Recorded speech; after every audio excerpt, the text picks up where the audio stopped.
الحمد لله وحده والصلاة والسلام على من لا نبي بعده ولا كتاب بعد كتابه ولا شريعة بعد شريعته. فقد قال رسول الله صلى الله عليه وسلم: التجار صدوق الأمين مع النبيين والصديقين والشهداء والصالحين. وقال عليه الصلاة والسلام في مقام آخر: التجار يحشرون يوم القيامة فجارا إلا من اتقى وبر وصدق. أو كما قال عليه الصلاة والسلام. Respected brothers, sisters in Islam, the topic I want to discuss today is actually a part of a series, and it's an introduction to a class that we're going to commence, inshallah. And that topic is regarding contemporary Islamic finance, business, trade, and commerce. I'd like to take the opportunity, since on Fridays, mashallah, we have more of a crowd, so we can inshallah introduce the subject in this. And every Wednesday, inshallah, after Maghrib Salah, we're going to have approximately 40 minutes. We're going to cover the contemporary issues regarding finance, regarding trade, and regarding business adventures. First of all, I'd like to make clear, because some people asked me this as well, I have no association with a bank. I'm not promoting a bank. I'm not promoting a product. Usually what happens when someone's speaking about Islamic finance, automatically the mind goes that so-and-so person is probably coming from such and such company, and they're introducing their new product, they're introducing this new scheme that they devised. I have no agenda with this.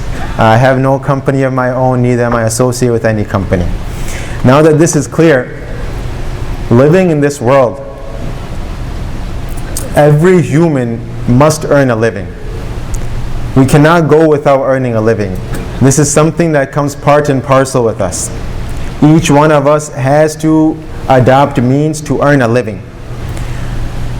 But Islam, since it's a comprehensive way of life, and this is the thing that Islam has different with other religions and other communities, that Islam is a comprehensive way of life. Other religions, other communities, other faiths, they teach their congregation that you do such and such rituals and that's it. You do this, you don't do that, that's it. But Islam, since it's so comprehensive, there are guidelines and there's teachings which teach us from the moment we wake up to the moment we go back to sleep. From the moment that we wake up to the moment we go back to sleep, each and every aspect of our life, there are teachings of Islam regarding that aspect of our life.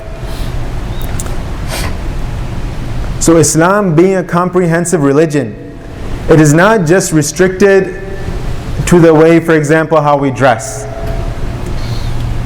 Yes, it's an important aspect. We should dress modestly. We should dress close to the sunnah as possible. But it's not specific to an action, to a specific action. Rather, Islam, it's a total way of life. And that is a problem with us, that some of us, we go to one extreme thinking that Islam is just about ibadat. It's only about prayer, it's only about fasting, it's only about doing hajj, it's only about giving zakah. But that's not where Islam ends. Islam, as I said before, it is a whole way of life. Not just the ibadat are focused. Rather, if you look in the Qur'an, the thing which is highlighted the most is that aspect of mu'amalat, our dealings, our financial dealings, our transactions, our dealing with others. If you look in the Qur'an, there's no specific instruction of how many raka'at of Dhuhr we have, how many raka'at of Jumu'ah we have, how many raka'at of Asr we have, of Maghrib, of Isha, of Fajr. What breaks the Salah, what nullifies the Salah, what is wajib in the Salah, what can you do which won't break your Salah, how to fast, what nullifies your fast. None of that is stated in the Qur'an. Rather, that we get from the Sunnah. By studying the Qur'an, if you see where Allah subhanahu wa ta'ala has focused and in what aspect He has gone into detail. Don't get me wrong, I'm not undermining the rituals. La imana liman la salata la. Rasulullah sallallahu alayhi wa sallam said that person who does not pray, there's no iman for him. I'm not undermining our rituals, our worship, our ibadat. But I'm just highlighting and giving importance to the mu'amalat as well. If you study the Qur'an, look in the Qur'an, those aspects where Allah subhanahu wa ta'ala has gone into extreme detail, all of that is concerning mu'amalat, our dealings with others, our financial transactions. You look where Allah subhanahu wa ta'ala has talked about our credit transactions. In Surah Al-Baqarah, the longest ayah in the Qur'an, which goes around 2 to 2.5 pages. The longest ayah in the Qur'an is regarding mu'amalat, is regarding our dealings, in particular our credit dealings. يا أيها الذين آمنوا إذا تداينتم بدين إلى أجل مسمى فاكتبوه, till the end of the ayah, that O people of belief, يا أيها الذين آمنوا إذا تداينتم بدين إلى أجل مسمى, if you do a credit transaction, what should you do? فاكتبوه, write it down. Make a contract. Have everything in writing. You look at where Allah subhanahu wa ta'ala talks about talaq. He goes into extreme detail. How should you treat your parents? Allah subhanahu wa ta'ala goes into detail. All aspects of mu'amalat, of dealings, whether they be financial, in particular financial, Allah subhanahu wa ta'ala goes into extreme detail. Then in the sunnah, in the hadith of Rasulullah sallallahu alayhi wa sallam, there are chapters dedicated on buyu'. In the famous books of hadith, whether it be Bukhari, whether it be Muslim, whether it be Tirmidhi, whether it be Ibn Majah, whether it be Abu Dawood.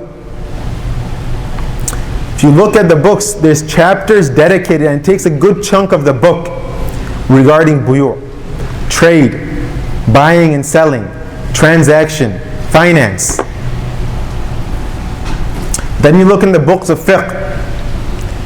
The books of fiqh are taken from Qur'an and Sunnah, Qur'an and Ahadith. Volumes upon volumes have been written on just buyu'. Rather, books have been dedicated just on buyu'. Just to show the importance of Allah subhanahu wa ta'ala, showing the importance of our transactions with each other.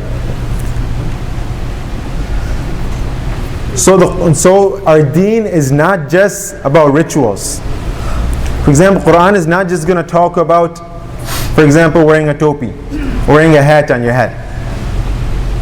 And I'm not undermining, as I said before.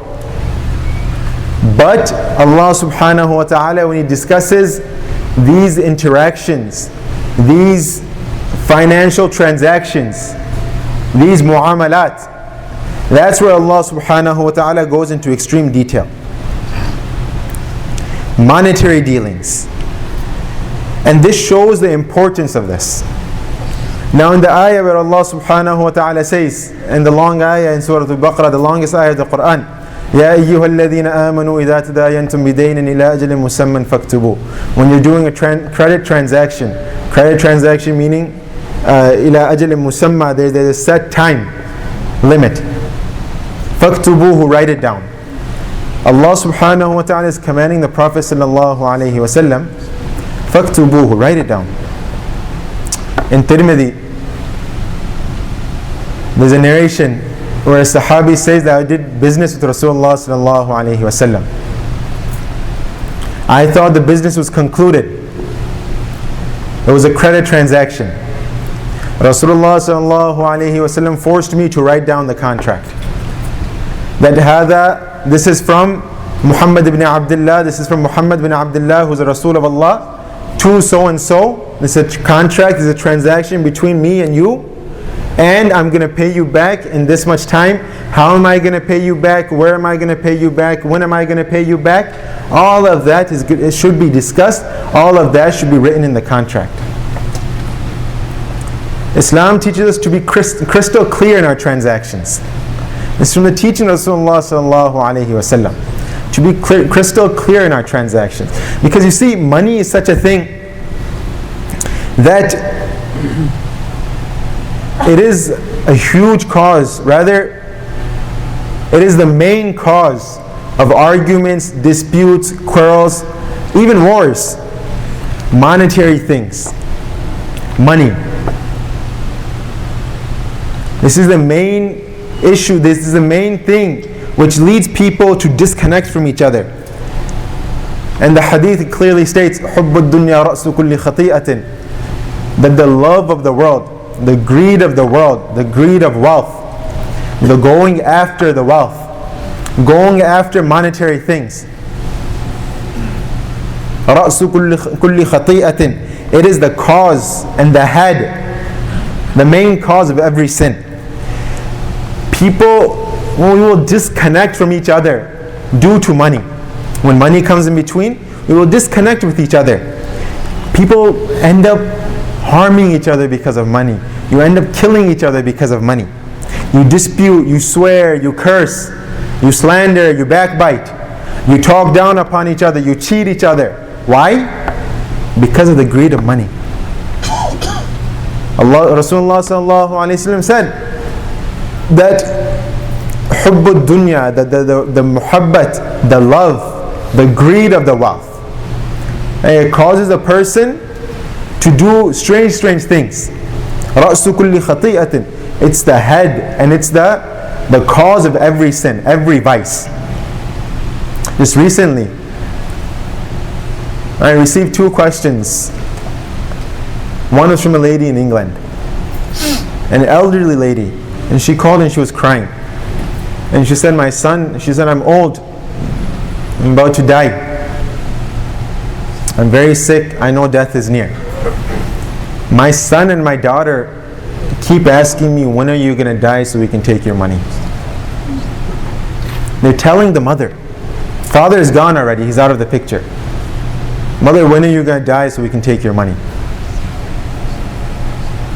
Just recently, just last week, an inheritance issue came, and the fellow was saying that my father passed away some 35 years ago, and he said the wealth was distributed wrongly, unjustly.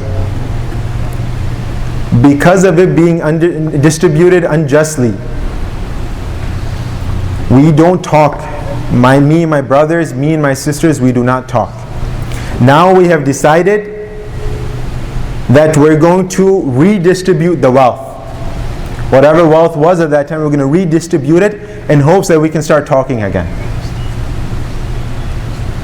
So money and wealth, it causes a person, it's a root cause of disputes. It's a root cause of cutting ties. It's a root cause of us swearing at each other, cheating each other, backbiting each other. That's why Allah subhanahu wa ta'ala, He explicitly commands, whenever you do a business dealing, فَاكْتُبُوهُ, write it down. Be crystal clear. Write down your contracts. Have everything done in writing. Have everything done which is compliant to Sharia, which is compliant to Islam. This is why one of the tabi'ins used to say that تَعَاشَرُوا كَالْإِخْوَانِ وَتَعَامَلُوا كَالْأَجَانِبِ, that live as if you're brothers and sisters. You know how close you are to your brother and sister. Live like that. Treat everyone like your brother and sister. وَتَعَامَلُوا كَالْأَجَانِبِ, when you deal with them though, treat them like a stranger. Treat them like a stranger.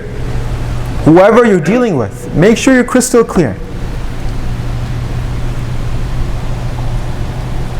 And this is why the guidelines and verses and chapters upon chapter in the hadith and volumes upon volumes in the books of Islamic law have been written regarding the guidelines of business, of commerce, of transaction, of finance. In the hadith of Tirmidhi and many in many books of hadith, whether it be Bukhari, it's found in Muslim as well, in Tirmidhi Sharif as well. There's two ahadith which are usually found one after the other. And the two hadith which I recited in the beginning, where Rasulullah sallallahu alayhi wa sallam, first hadith, Rasulullah sallallahu alayhi wa sallam said, التاجر صدوق الأمين مع النبيين والصديقين والشهداء والصالحين. Now that tajir. Now one thing is, everyone is a businessman.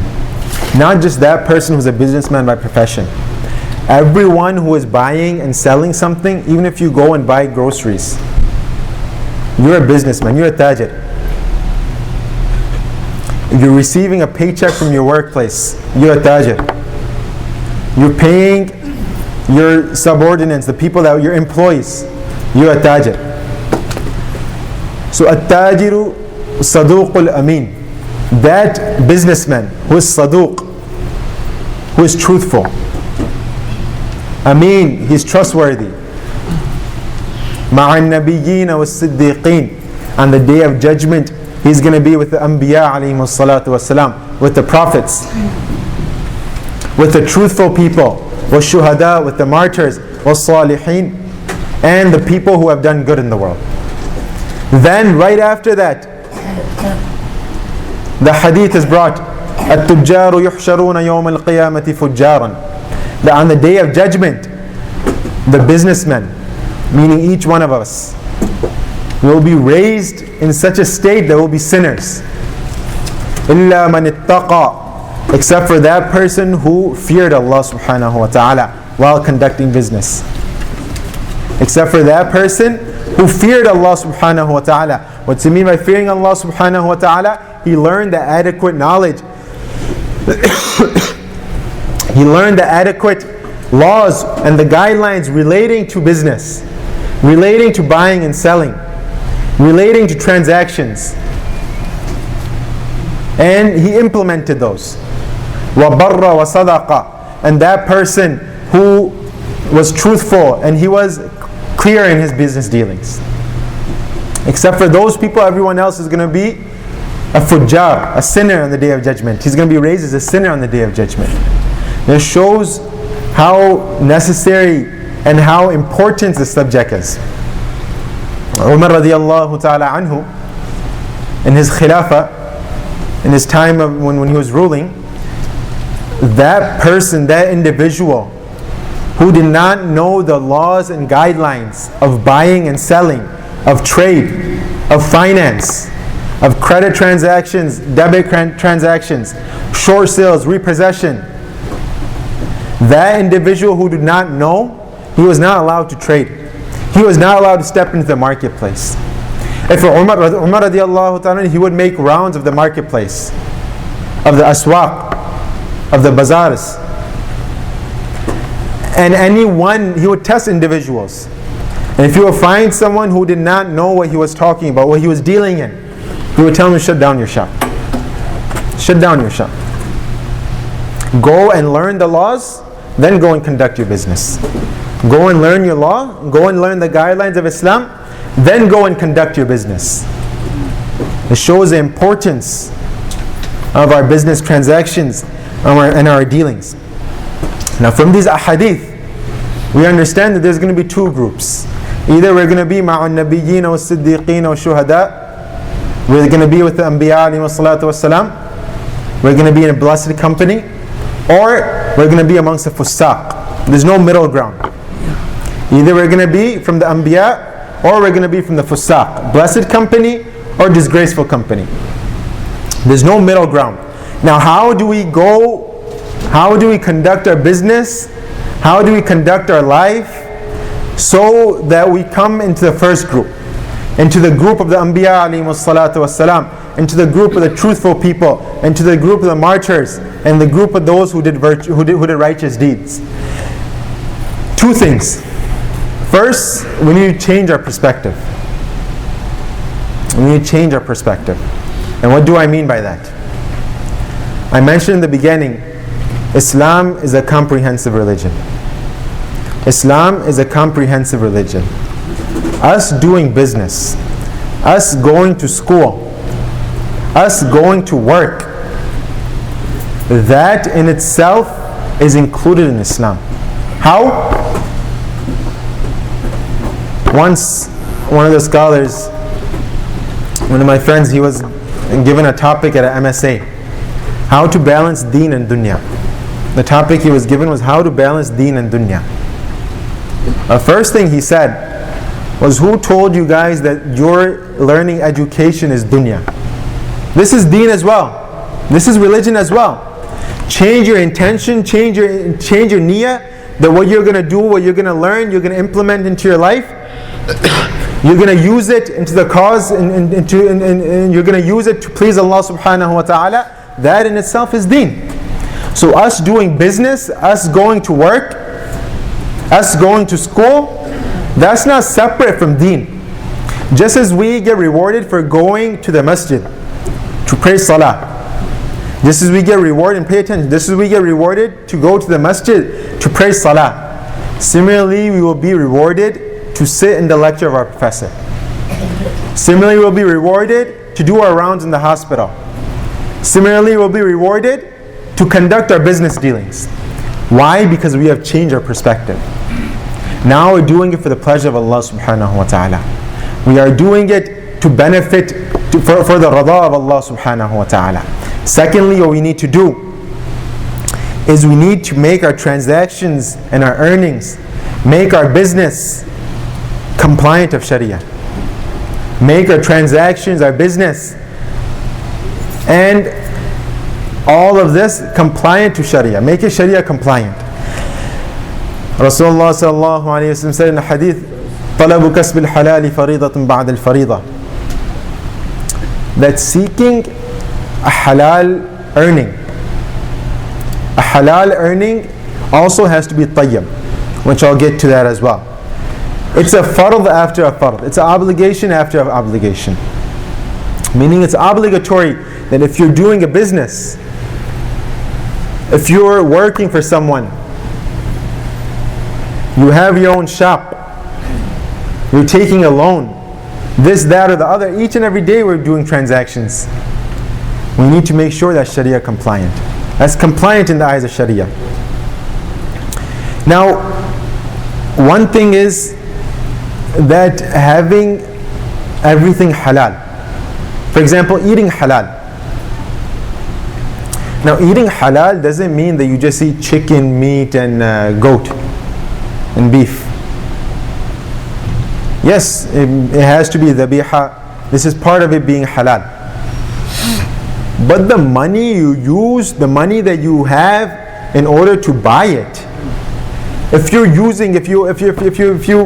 you own a casino and you use that money to buy zabiha meat, even though that meat is zabiha, that food is still not permissible to consume because you bought it from an unlawful source. There was this one fellow in Michigan. Every few days he used to come, and he would come with one question about an ingredient or the other, and with these difficult chemical formulas like E46, E32, things of that nature. Now what's added into, for example, a chocolate bar. Now the other different things which are added into it. It would be, is this halal, is this halal, is this halal? Making my mind go crazy. And I would try researching it, and I would try to respond, but by the time I respond to him, he already had 3 more questions. And he was very, very, very, very particular about this. One day I was talking to him and I said, brother, where do you work? And he goes, I work at such and such place, which was totally, his earnings were totally haram. It didn't make a difference for him if he was eating vegetables and fruit or he was eating meat. It was going to be impermissible anyways. It wouldn't have made a difference if he was eating fruit and vegetables or he was eating meat or chocolates. It was going to be impermissible to consume anyways. So where we get our money, and it's one of the things which is going to be asked on the Day of Judgment. وَعَنْ مَالِهِ مِنْ أَيْنَ اكْتَسَبَهُ وَفِي مَنْ فَقَى. Where did you get your wealth from?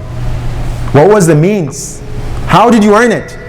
Did you slander someone? Did you cheat someone? How did you earn it? وَفِي مَنْفَقَةٍ, how did you use it? How do you utilize it? Now, Islam, as I mentioned, is a comprehensive religion. It has guidelines and it has laws regarding each and every aspect. What you can do, what you cannot do.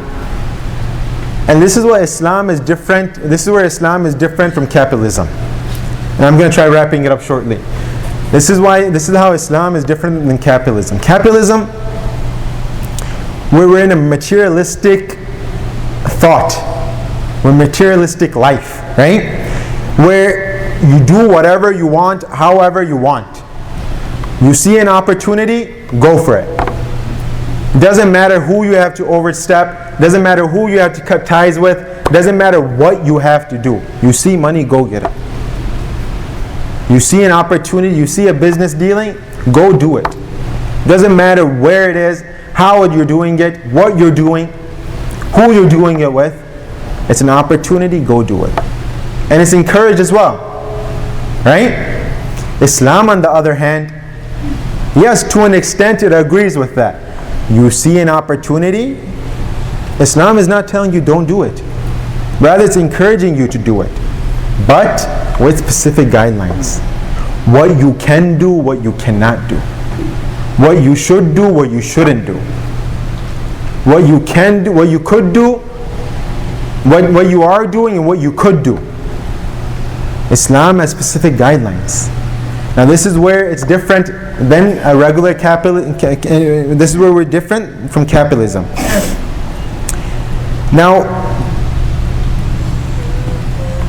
and in the end of the time, as Rasulullah sallallahu alaihi wasallam prophesies in the hadith of Bukhari, لا يأتين على الناس زمان لا يبالي المرء بما أخذ المال من الحلال من الحرام. At the end of time, and we can judge how close the end of time is from this hadith. Rasulullah sallallahu alaihi wasallam said a time is going to come where individual is not going to care how he's getting the money. Is it from a halal source? Is it from a haram source? It's money, it's money. That's all we're going to go after. We're not going to care who we're severing ties with, who we're stepping over, who we're slandering, who we're cheating. Whether it be our father, our brother, our mother, our friend, our elders, our youngsters, those people that look up to us or those people who we look up to, we will not care. And as much as the individual has, the reality of this world is, as much as the individual has, he's always going to want more. Rasulullah sallallahu alaihi wasallam said, لو كان لابن آدم واديان من ذهب, if son of Adam has 2 valleys of gold, he's going to wish he had 3. If he has 3, he's going to wish he has 4. And this is just how insan is. This is why Rasulullah sallallahu alaihi wasallam, one of the du'as he used to constantly make, Allahumma qanni'ni bima razaqtani. That, oh Allah, give me qina'ah, give me satisfaction in that which I have. And we usually, there's a term called barakah. We usually think of that as having more wealth. Whoever has the most wealth, mashallah, he has barakah. No, that's not what barakah is. Barakah is having little, whether you have little or lots, that's different. But what you have, being satisfied with that. And that's what qana'at is as well. Rasulullah sallallahu alaihi wasallam used to constantly make this dua. Allahumma qanni'ni bima razaqtani. Oh Allah, give me qina'ah, give me satisfaction in that which I have. And in reality, that's what ghina is. That's what being rich is. Rasulullah sallallahu alaihi wasallam said, لَيْسَ الْغِنَى عَنْ كَثْرَةِ الْأَرْضِ وَلَكِنَّ الْغِنَى غِنَى النَّفْسِ. That ghina, being rich, is not by having property here, a business dealing there, being a multimillionaire, being a billionaire. That's not what ghina is. That's not what being rich is. وَلَكِنَّ الْغِنَى غِنَى النَّفْسِ. Being rich is from the heart. Being rich is from the heart. And we've all seen people who practically have nothing. But when it's time to go to sleep, they're all snoring like it's nothing. Right? So, going back to the topic at hand, the importance of having our transactions, our dealings compliant to Sharia. Regarding this, inshallah, starting from Wednesday, this coming Wednesday, May 3rd, after Maghrib Salah, from the Sahih of Imam Bukhari rahimahullah, Imam Bukhari rahimahullah in Kitab al-Buyu', in the chapter of business transactions, commerce and trade, he has brought approximately 500 ahadith regarding the laws and guidelines of transaction, of finance. So inshallah, and it's very strange when you study these ahadith, all these things were taught to us by Rasulullah sallallahu alaihi wasallam. Credit transactions, repossession, short sales, debit transactions, all of these things, loans, long-term loans, short-term loans, all of these things were taught to us by Rasulullah sallallahu alaihi wasallam. All these things which we have in our day-to-day life. So inshallah, every Wednesday after Maghrib Salah, approximately 40 minutes plus minus, we're going to have a discussion from Imam Bukhari rahimahullah Sahih, where we're going to go through the Kitab al-Buyu', the chapter on business and commerce, inshallah. May Allah subhanahu wa ta'ala give us the ability to make our transactions compliant to Sharia. May Allah subhanahu wa ta'ala give us barakah. May Allah subhanahu wa ta'ala give us qina' in our wealth. Wa akhir da'wan, alhamdulillah.